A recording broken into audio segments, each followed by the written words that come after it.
Vai rezar, pá. Dá cá esse crucifixo, homem. Não metas essa Bíblia aí. Estas são algumas das mais conhecidas ordens religiosas. Muito giro. Ordem religiosa, como quem diz?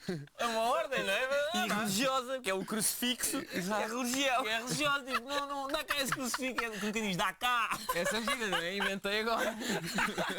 Não é mentira, não é mentira. Não é mentira, Não. podes fazer, até humoristicamente, É fraquinho. é pobrezinha. É fraquinho. Epá, tu consegues fazer melhor, pá. Tenta fazer um humor mais inteligente. Isto é o gato fedorento, pá.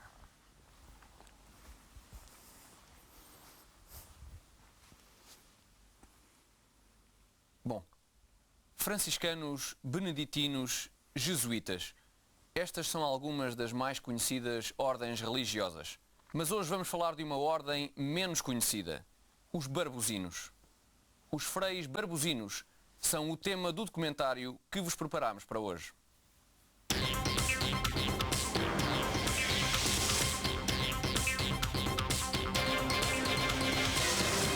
Ora bem, nós, frades barbozinos, somos frades devotos de São Barbosa. São Barbosa, que era um homem, lá está, santo, mas era também um homem que tinha péssimo gosto para se vestir. Péssimo. E é por isso que nós temos que fazer o voto de castidade, sim senhor, o voto de pobreza também, mas temos um voto suplementar que é o voto de foleirice. Não é? E é por isso que os nossos hábitos são estes, portanto, que tem este padrão da cornucópia e de uma ramagem, vá lá, floral, aqui, que é um padrão que não se usa há mais de 50 anos. Não é? Mesmo há 50 anos, quem usava eram pessoas que fossem, já de si, vá lá ver, fatelas. Não é? E nós usamos, agora escolhemos viver a nossa vida desta maneira, é assim que vivemos, e mesmo na nossa vida privada temos de respeitar o voto de foleirice.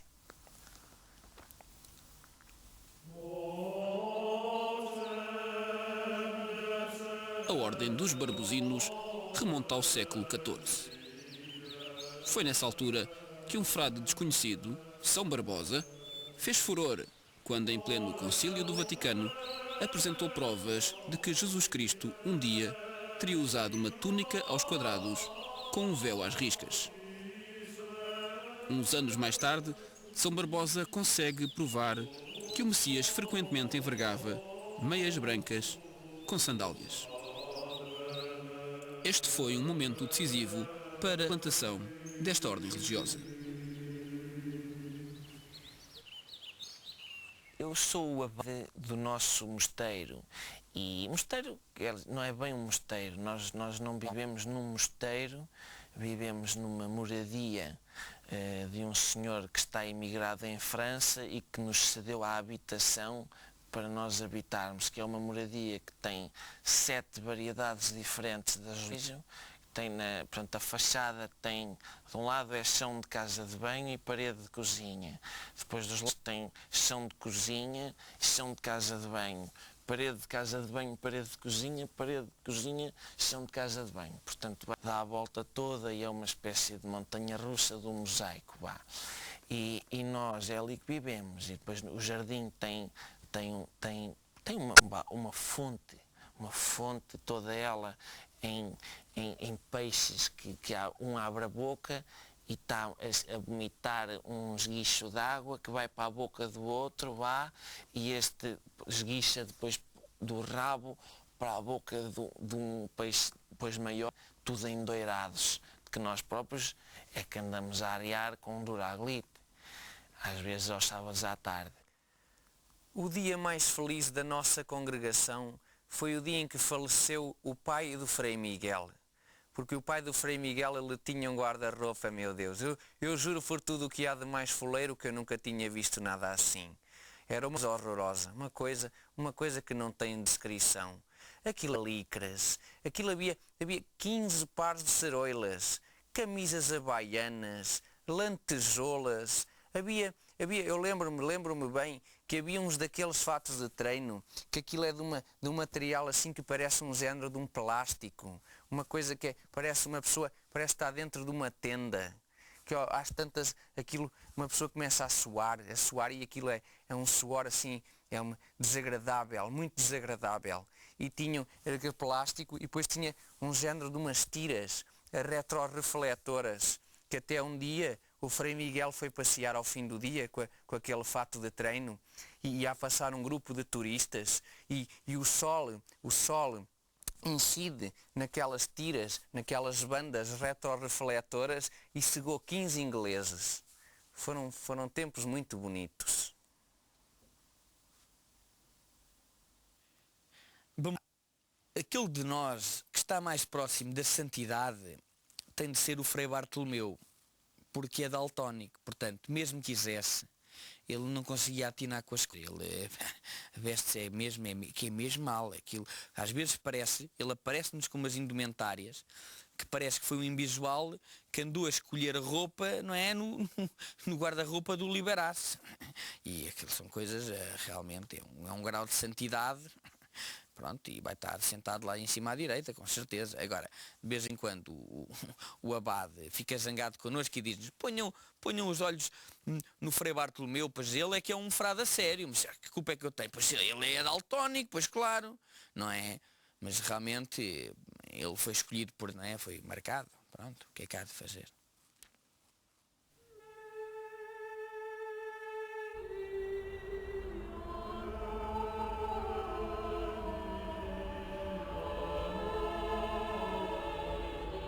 Em meados do século XVI, começa o período negro da Ordem dos Barbuzinos. Em Itália, onde os estilistas tinham grande influência junto da corte, chega mesmo a haver perseguições. Aos barbuzinos não resta outra alternativa: fugir e esconderem-se. Mas com vestes de cores tão garridas, eram facilmente descobertos pelas milícias. Ainda hoje, os barbuzinos são frequentemente alvo de chacota por parte dos transeuntes. Estes recusam-se a perceber as motivações que se encontram por detrás de quem faz o voto de fuleirice. Mas ao longo dos tempos, houve momentos bem mais difíceis.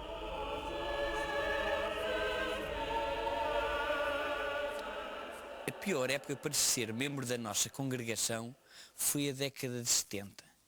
Porque na década de 70 toda a gente se vestia mal. Eu saía à rua e via ali que eu perguntava-me: oh António, mas esta gente então leva isto muito mais a sério do que tu? E pensei seriamente em desistir, porque eu nunca pensei que houvesse gente assim tão religiosa, porque eu via que eram sapatos assim, vai lá, de plataformas, que nunca pensei que houvesse gente com tanta fé. E depois pessoas com plumas, o fato do Travolta também. Isto era, pronto, e para onde quer olhássemos era esta gente. E se nós não estamos cá para causar diferença, não sei.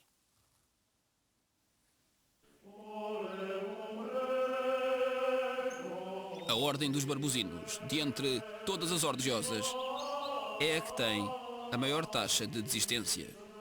Muitas vezes, enquanto passeiam nos jardins, os frades barbuzinos têm que enfrentar as tentações do mundo exterior. É frequente crianças atirarem roupa moderna para o interior do mosteiro, com o intuito de abalar a fé.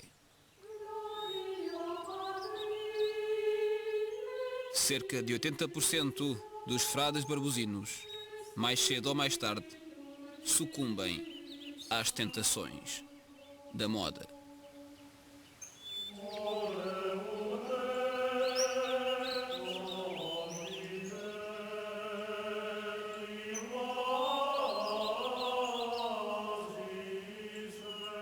Mas eu estava há dias na nossa moradia e vejo passar o Frei Carlos. O Frei Carlos, E digo eu, pá, então mas Frei Carlos, então mas onde é que tu vais com essa gravata a combinar com a camisa? Então mas que estás armado em... Então, mas todo pinoca? Vais todo pinoca? E ele, opa, peço desculpa, não me apercebi.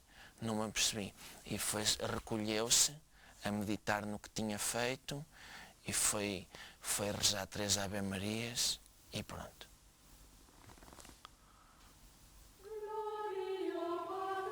Mas as questões que todos os estudiosos do fenómeno religioso colocam são estas. Qual é o futuro dos barbuzinos? Será possível sobreviverem numa sociedade que valoriza cada vez mais o aspecto exterior? Por enquanto, eles parecem passar ao lado destas preocupações. Eu às vezes dou comigo a pensar, porque nós aqui no mosteiro meditamos muito, e eu ponho-me a pensar, oh Ezequiel, o que é que tu já fizeste hoje que seja realmente foleiro? Já compraste um disco do Zaba? Tu já foste à rua com a tua pulseira tuca só num pulso e a tua mariconera presa pelo outro? Tu por acaso já instalaste aquelas baquetas de competição na carrinha do mosteiro? Então cala-te, pá. Então cala-te e vai ver um filme do Bud Spencer.